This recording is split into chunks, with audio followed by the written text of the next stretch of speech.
Hello everyone, for today's video, we are going to discuss quadratic equation.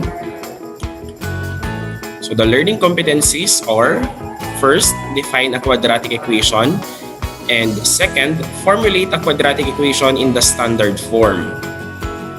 So what is a quadratic equation? So a quadratic equation is a second degree equation.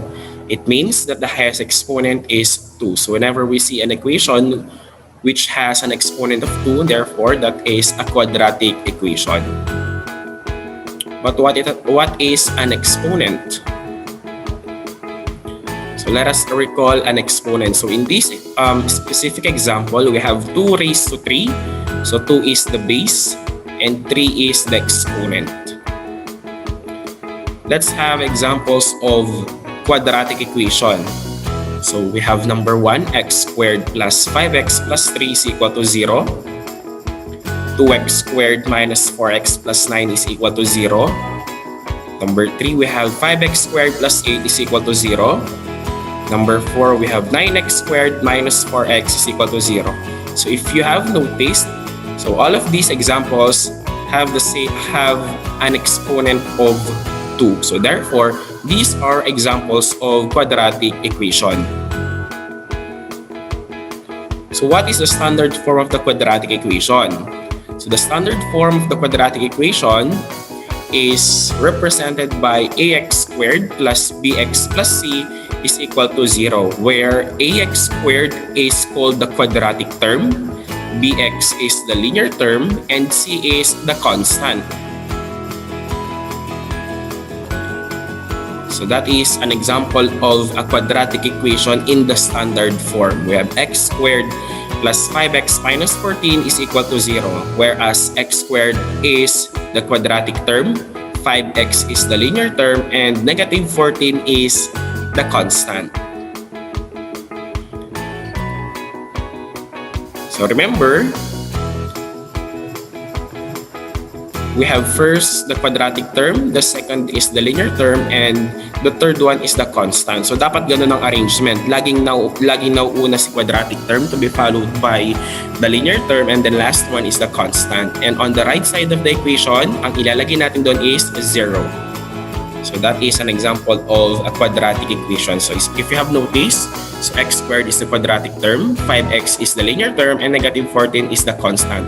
And then on the right side of the equation, that is 0. So let's practice. Determine whether the following equation are in the standard form or not. So we have x squared plus 5x plus 3 is equal to 0. So this is in the standard form. Kasi nga, naunang nilagay yung quadratic term natin to be followed by the linear term and then the constant. And then on the right side, we have 0. Let's proceed to the second example. We have x plus 3 minus x squared is equal to 0. So this is not in the standard form. So anong gagawin natin? Kailangan natin i-rearrange para maging standard form siya. So that will be, i-rewrite lang natin. So dapat mauuna si quadratic term. So negative x squared is the quadratic term, and then the linear term is x, and then the constant we have 3. So therefore, the equation now is negative x squared plus x plus 3 is equal to 0, which is in the standard form.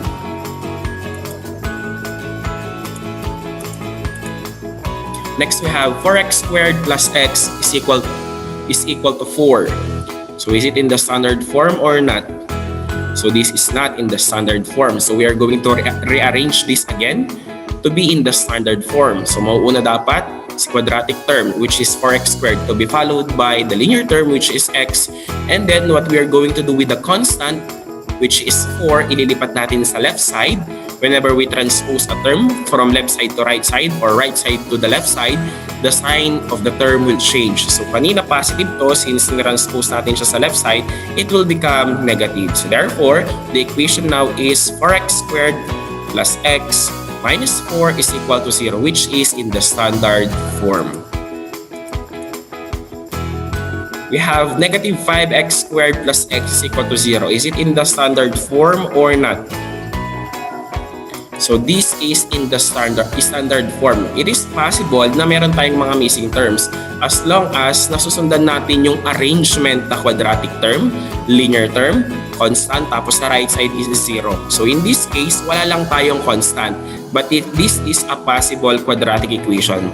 And still, since nasundan niya yung quadratic term, linear term, wala nga lang tayong constant, it is still in the standard form. What about x squared plus 4 is equal to 0? Is it in the standard form or not? So this is again in the standard form.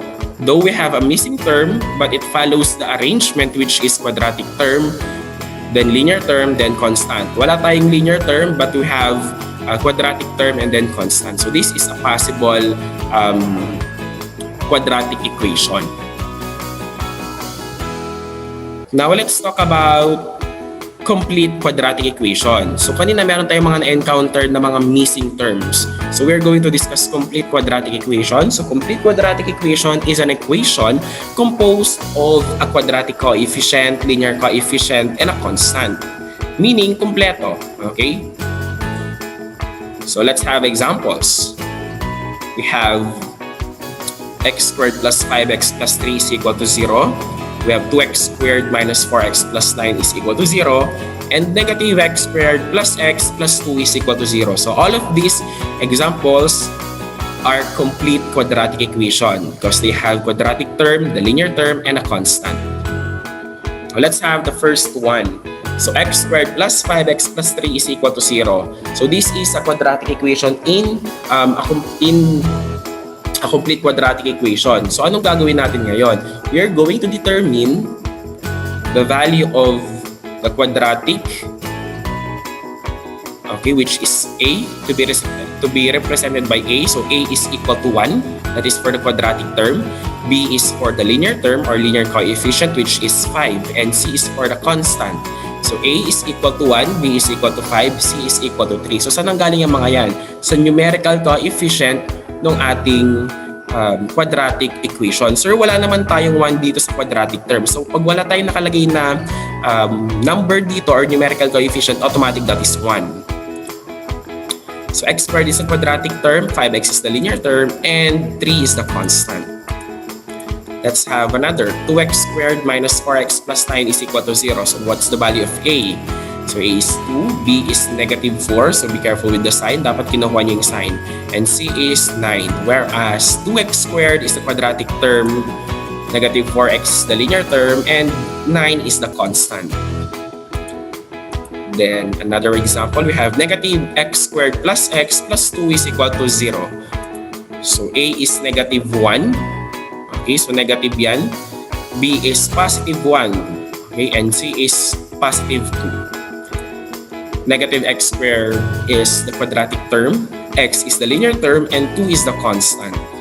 Okay, so that is the complete quadratic equation. Now, let us proceed to incomplete quadratic equation. So, a quadratic equation with a missing term, okay, except for the quadratic term. So, this is a possible case, pero dapat hindi mawawala yung quadratic term. Kasi kapag nawala yung quadratic term natin, it is not a quadratic equation anymore. So, pwedeng mawala ang linear term or pwedeng mawala ang constant or pwedeng yung pareho ang mawala. Maliban lang sa quadratic term. So, let's have examples of incomplete quadratic equation. So, we have first one is 5x squared plus 8 is equal to 0. What is the missing term? We have 9x squared minus 4x is equal to 0. What is the missing term? And then we have negative x squared is equal to 0. So what's the missing term or what are the missing terms? Let's have the first example. 5x squared plus 8 is equal to 0. So we are going to determine the value of a, b, and c. So the value of a is 5. B is equal to 0. Bakit b is equal to 0? Because we don't have a linear term. Okay? And c is equal to 8, which is the constant. Okay? So 5x squared is a quadratic term. We don't have a linear term. And 8 is the constant. So that is incomplete quadratic equation. Then next, we have 9x squared minus 4x is equal to 0. So let us determine the value of a, b, and c. So A is equal to 9, B is equal to negative 4, and C is equal to 0. So wala tayong constant. So 9x squared is a quadratic term, negative 4x is the linear term, and we don't have a constant. And then last one, we have negative x squared is equal to 0. So let us determine the value of A, B, and C. So A is negative 1. B is equal to 0 and C is equal to 0. Why? Because we don't have a linear term and we don't have a constant. Ano lang meron tayo? Quadratic term. So that is a possible quadratic equation. Okay? So that is our discussion for today. Goodbye everyone.